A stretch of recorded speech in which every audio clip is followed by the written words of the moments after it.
और फिर लड़की को शादी करके अपने घर लेके आएगा। तो ये क्या, एक हिंदू विवाह का सिस्टम है, और सारे कहीं भी हम चले जाएंगे ये चीजें हमें वहां दिखाई देंगी। लेकिन अगर हम इसी के रूप में दूसरे उसके विपरीत हम देखें तो मुस्लिम में विवाह दूसरे तरीके से होता है। वहां वो जाते हैं अपने मस्जिदों में, वहां मल्ला और वो होते हैं काजी, वो क्या करते हैं, निकाह पढ़ते हैं और लड़का लड़की से पूछ लेते हैं कि शादी कबूल, और उसको ऐसे करके करते हैं। दोनों में क्या हुआ, दोनों समाजों में एक ही विवाह को करने के तरीके कार प्रणाली क्या है, अलग अलग है। तो इस तरीके से हर उसकी कार प्रणाली क्या होती है, अलग अलग होती है। इसके बाद आता है तीसरा, अधिकार। समाज में अनेक संगठन, समूह, समितियां आदि होते हैं जिनके कार्य संचालन और सदस्यों के व्यवहारों पर नियंत्रण बनाए रखने के लिए व्यक्ति या कुछ व्यक्तियों के पास अधिकार होना आवश्यक होता है। इसके अभाव में व्यवस्था और शांति बनाए रखना संभव नहीं है। यानी कि हर उसमें क्या होता है, हर किसी के पास एक अधिकार दिया जाता है। जैसे परिवार में मुखिया का काम क्या है, परिवार में रहने वाले सदस्यों की आवश्यकताओं की पूर्ति करना, और उस आवश्यकताओं की पूर्ति करने के लिए उसे काम करने बाहर जाना है, और बाहर जाके पैसा कमा के लाना है, और फिर वह अपने परिवार के लोगों की आवश्यकताओं की पूर्ति करता है। तो ये क्या, उसका अधिकार है। ऐसे ही जाति में सरपंच का जो कुछ अधिकार होते हैं। तो किसी भी समूह के अंदर जो उसका मुखिया होता है उसके पास कुछ अधिकार होते हैं, और उस अधिकार के आधार पर उसके कुछ कर्तव्य पाए जाते हैं, और वो उस आधार पर उनको पूरा करता है। चौथा है पारस्परिक सहायता। समाज के लिए सहयोगी संबंधों का होना अत्यंत आवश्यक है। वर्तमान में सहयोग के क्षेत्र के बढ़ जाने से समाज का आकार काफी विस्तृत हो गया है। परिवार का अस्तित्व भी सहयोग पर टिका है। अगर हम देखें एक परिवार लंबे समय तक टिका रहता है तो उसके पीछे भी क्या कारण है, ये सहयोगी है कि परिवार में हम अपने सदस्य हैं, अपने हैं, इसके लिए हम क्या करते हैं, एक दूसरे का सहयोग करते हैं। नेक्स्ट है समूह का विभाजन।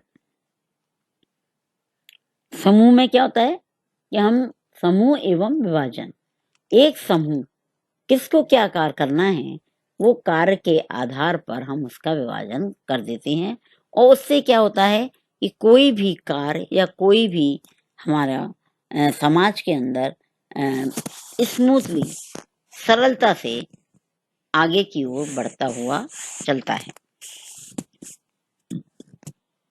जैसे परिवार, क्रीड़ा समूह, पड़ोस, जाति, गांव, नगर, समुदाय आदि। ये जो अनेक समूह एवं विभाग ही हैं जिनसे समाज बनता है और जो व्यक्ति की आवश्यकताओं की पूर्ति में योग देते हैं।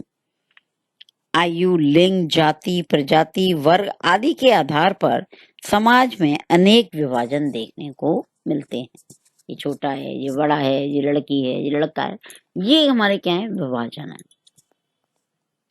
नेक्स्ट है मानव व्यवहार का नियंत्रण। हम इन सब के माध्यम से मानव के व्यवहार में क्या करते हैं, सामाजिक नियंत्रण। औपचारिक या अनौपचारिक किसी भी तरीके से हम साधनों को अपनाकर उन पर क्या करते हैं, नियंत्रण करते हैं, यानी मानव के व्यवहार को सीमित करने का प्रयास करते हैं। औपचारिक साधन कौन कौन से हैं, जैसे कानून, न्याय व्यवस्था, पुलिस प्रशासन आदि। और अनौपचारिक साधन जनरीतियां, प्रथाएं, रूढ़ियां, परंपराएं, धर्म, नैतिकता आदि।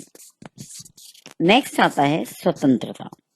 सभी व्यक्तियों के अपने विकास हेतु वरदान प्रदान करते हैं। स्वतंत्र व्यक्ति को इच्छा अनुसार कार्य करने का सुअवसर देती है। वहाँ ही वह आवश्यक है कि वह दूसरों को स्वतंत्रतापूर्वक कार्य करने का अवसर दे, उनके मार्ग में किसी प्रकार की बाधा उत्पन्न ना करे।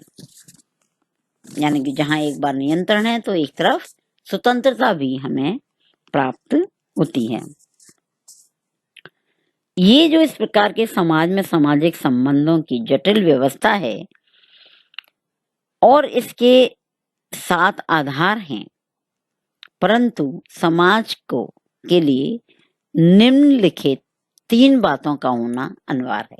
अगर ये बातें किसी समूह के अंदर पाई जाती हैं तो हम उसे क्या कह सकते हैं? समाज की संज्ञा दे सकते हैं। पहला, व्यक्तियों की बाहुलता। सबसे पहला जो तत्व है या सबसे पहला जो बिंदु है वो क्या है कि व्यक्तियों की बहुलता होनी चाहिए।